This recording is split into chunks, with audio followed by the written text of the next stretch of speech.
ममता बनर्जी बंगाल की विधानसभा में दहाड़ रही थी, वोट चोर गद्दी छोड़। यह नारा भारतीय राजनीति का सबसे बड़ा नारा बन चुका है।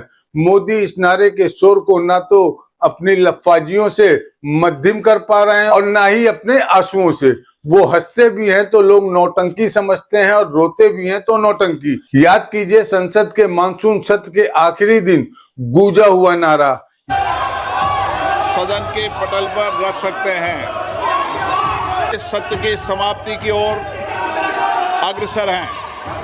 यह सिलसिला रुकने का नाम नहीं ले रहा है। जनता के बीच वोट चोर गद्दी चोर नारे की पहुंच और प्रसार का अंदाजा लगा लीजिए कि भाजपा के नेता बिहार में मोदी की मां के सम्मान में बंद कराते फिर रहे थे और उन्हीं के मुंह पर नारे लग रहे थे, वोट चोर गद्दी चोर।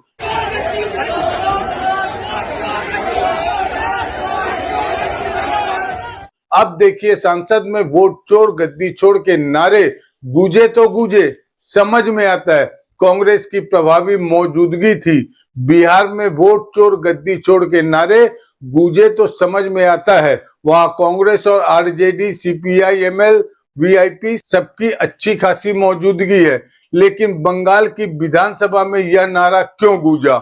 वहां ना तो कांग्रेस कुछ खास स्थिति में है, ना वहां चुनाव होने वाले हैं हाल फिलहाल, और ना ही वहां मोदी कोई बड़ा फैक्टर है।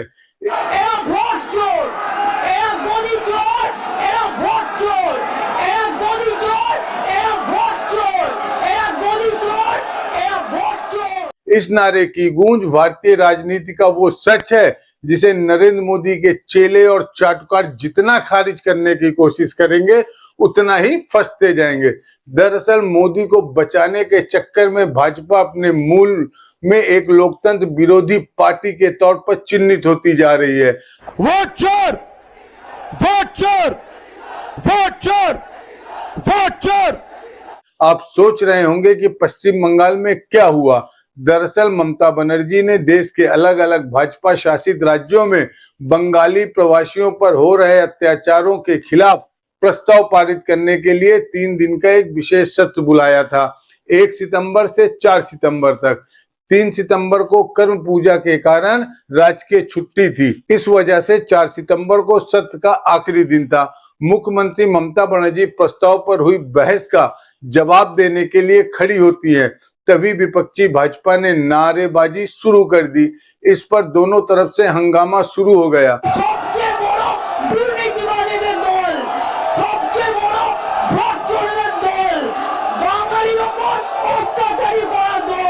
इसके एक दिन पहले ही यानी 2 सितंबर को स्पीकर ने भाजपा विधायक शुभेंदु अधिकारी को निलंबित कर दिया था। जैसे ही ममता प्रस्ताव पर बोलने के लिए खड़ी हुई, वैसे ही भाजपा के विधायक शुभेंदु अधिकारी के निलंबन का विरोध करने लगे, हंगामा करने लगे। टीएमसी विधायकों ने उन्हें रोकने की कोशिश की।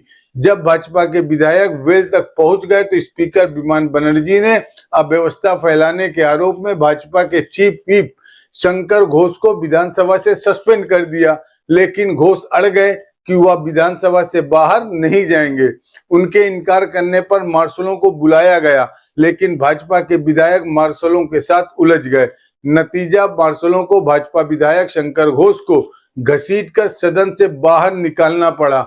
बाहर निकालते समय वह गिरकर बेहोश हो गए, या यह कह सकते हैं कि उन्होंने ऐसा नाटक किया। लेकिन यह बात सच है कि विधानसभा से घसीटकर निकाले जाने के बाद उन्हें एम्बुलेंस से अस्पताल ले जाया गया। घोष के अलावा 4 अन्य भाजपा विधायक अग्निमित्रा पॉल, मेहर गोस्वामी, बंकिम घोष और अशोक डिंडा को भी सदन से निलंबित कर दिया गया। इसके बाद तो ममता बनर्जी अपने रौद्र रूप में आ गई।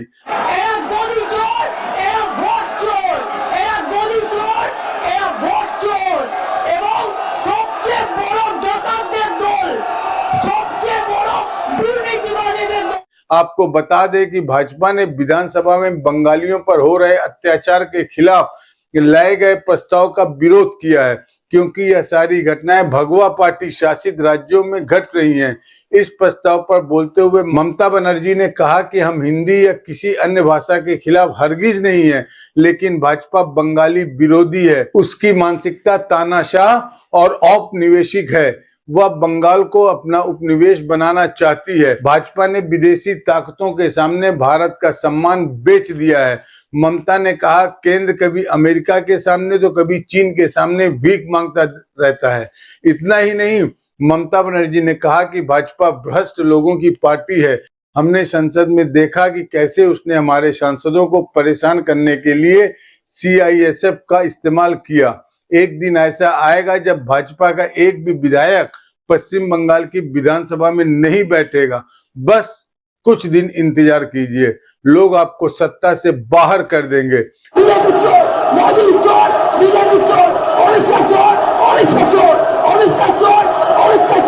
दरअसल ये सारी जोर आजमाइश बंगाल में सत्ता समीकरण को साधने के लिए है।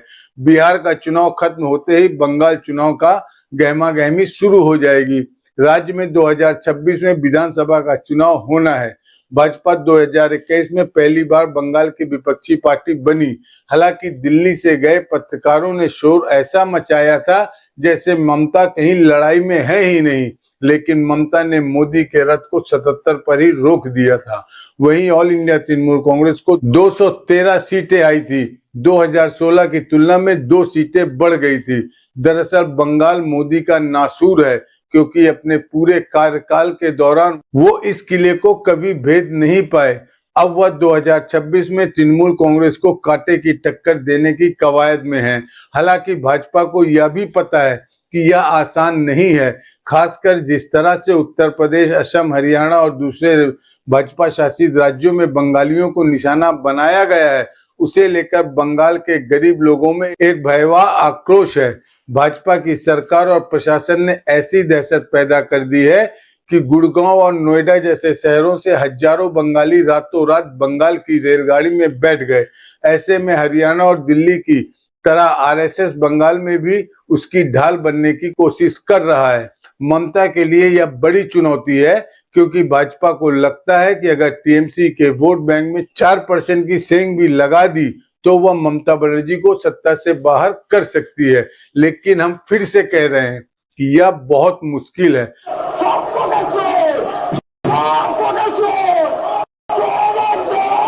अब देखिए कि भाजपा और ममता बनर्जी की इस लड़ाई में सबसे ज्यादा फलूदा बन रहा है नरेंद्र मोदी की इज्जत का। संसद में उनके मुंह पर वोट चोर गद्दी छोड़ के नारे लग रहे हैं, विधानसभा में वोट चोर गद्दी छोड़ के नारे लग रहे हैं और सड़कों पर तो लग ही रहे हैं।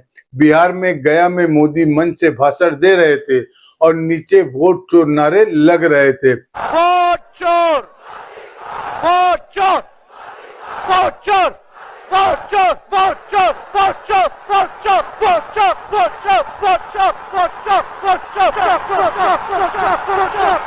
वोट चोर।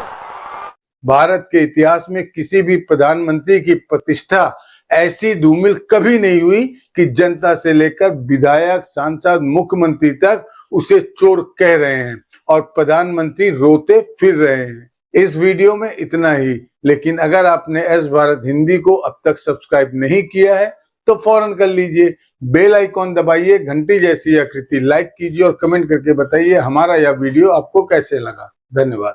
स्वतंत्र और आजाद पत्रकारिता का समर्थन कीजिए, सच में मेरा साथी बनिए। बहुत आसान है दोस्तों, इस सब्सक्राइब बटन को क्लिक करिए और हमारे चैनल को सब्सक्राइब करिए। साथ में बगल में बेल आइकॉन को दबाइए, जिससे हमारी हर खबर आप तक सबसे पहले पहुंच सके।